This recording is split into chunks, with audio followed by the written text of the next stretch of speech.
Title: Art Beyond Sight, Bringing Art and Culture to All. Opening the Digital Doorway. Leveraging Technology to Build Inclusive Museum Experiences. The Morgan Library, October 22, 2014. Annie Least, Special Projects Lead, Art Beyond Sight. Art Beyond Sight Antenna International Survey Results. So this panel is regarding the app opportunity. Right?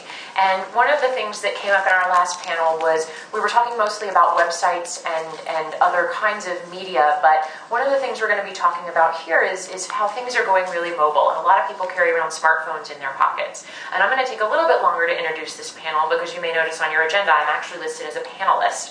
And the reason for that is that I'm going to tell you a little bit about some research that Art Beyond Sight has been doing in collaboration with Antenna International, who is a company that designs and creates audio and multimedia tours for a lot of cultural institutions and national parks and other tourist attractions. So some of you may be familiar with them or may even work with them.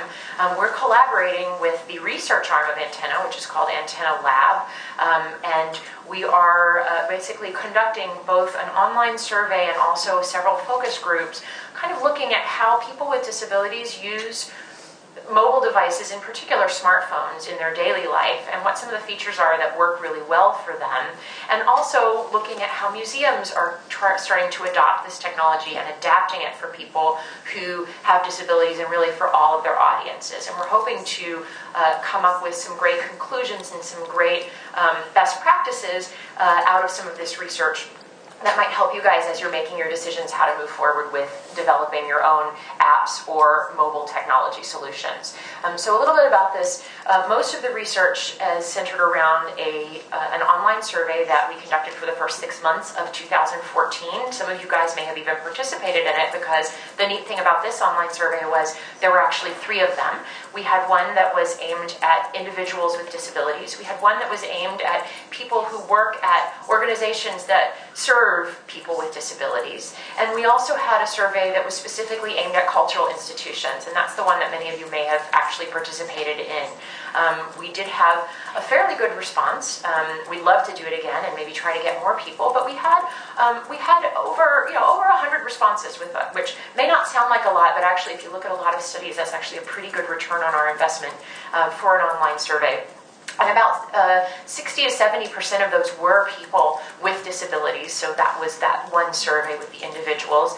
And we also had about 40 or 45 institutions, cultural institutions, respond to our survey as well and tell us about what they're doing with access and with mobile technology in particular. So just a little bit about the cultural institutions first. Most of what we surveyed turned out to be art in museums primarily. So, just a little bit of context for the results that we have. And a lot of the museums are doing really well on providing access programming. So a lot of them are doing verbal description tours or programs in American Sign Language, or maybe they have assistive listening devices. That's a very common one. So a lot of the usual things that you hear, sort of the non-tech solutions, and assistive listening devices, yes, it's technology, but not so much the sort of app kind of thing that we're getting into here in a minute. But a lot of the programming is going strong in museums today, and that's really fantastic. Let's also talk a little bit about the audiences that we surveyed. So the individuals with disabilities, who primarily in our survey, our results were from people who are blind or have low vision.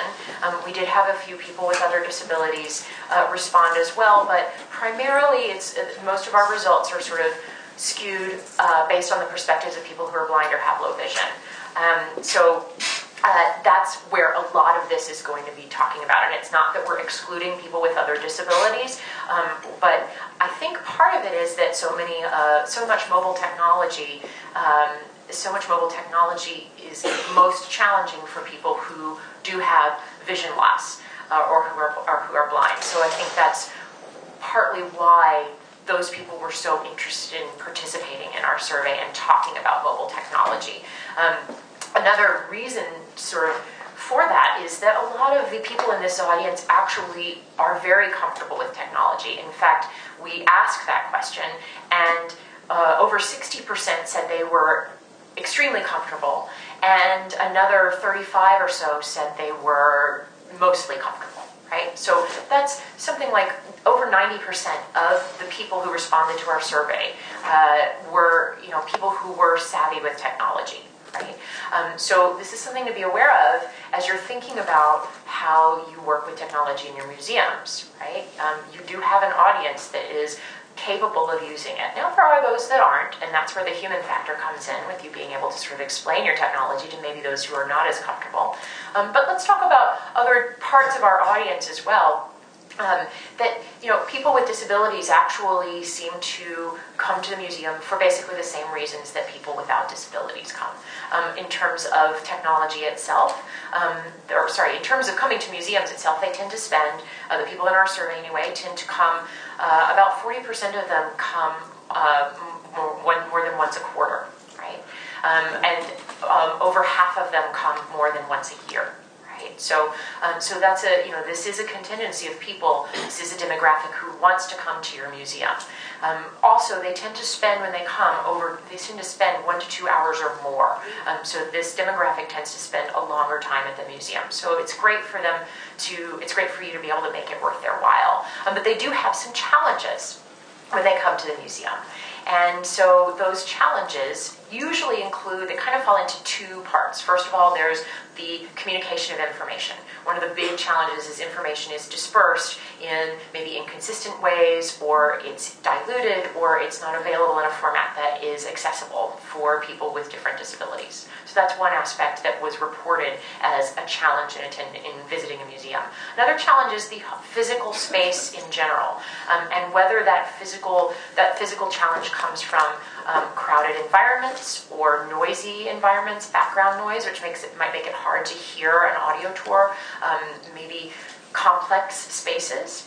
Wayfinding is a huge challenge for people, and particularly those who are blind, but it can also be a challenge for anybody who goes to a museum, right? So maps are very important, and thinking about how wayfinding might be made easier for people who aren't able to use your traditional floor plan, right? So those are sort of the areas where people find difficulties with coming to museums. I would add another one in that sometimes it's actually difficult for people with disabilities to physically even get to the museum. It's a big ordeal, it can be a big process to actually get there. Now, New York is great. We have a lot of public transportation, but some museums are located a little bit more remotely. Sometimes people have to rely on friends or family with cars, or Access-a-Ride or taxi services. And so it would be wonderful if we could make their visit really impactful and really make the most of it when they do make the effort to get here. So those are some of the challenges that this audience faces. But now knowing that you have this audience that has certain challenges, but then they also have this comfort level with technology, and there's so much possible with apps and some of that is we're going to be demonstrated in this coming panel. I think what we're seeing from this survey is that it's, again, to use a phrase from Janice, it's kind of a no-brainer, that it would be a real benefit for this audience to make a museum's app as accessible as possible to all audiences, no matter how they see the world or hear the world or interact with it. Copyright Art Beyond Sight, 2014.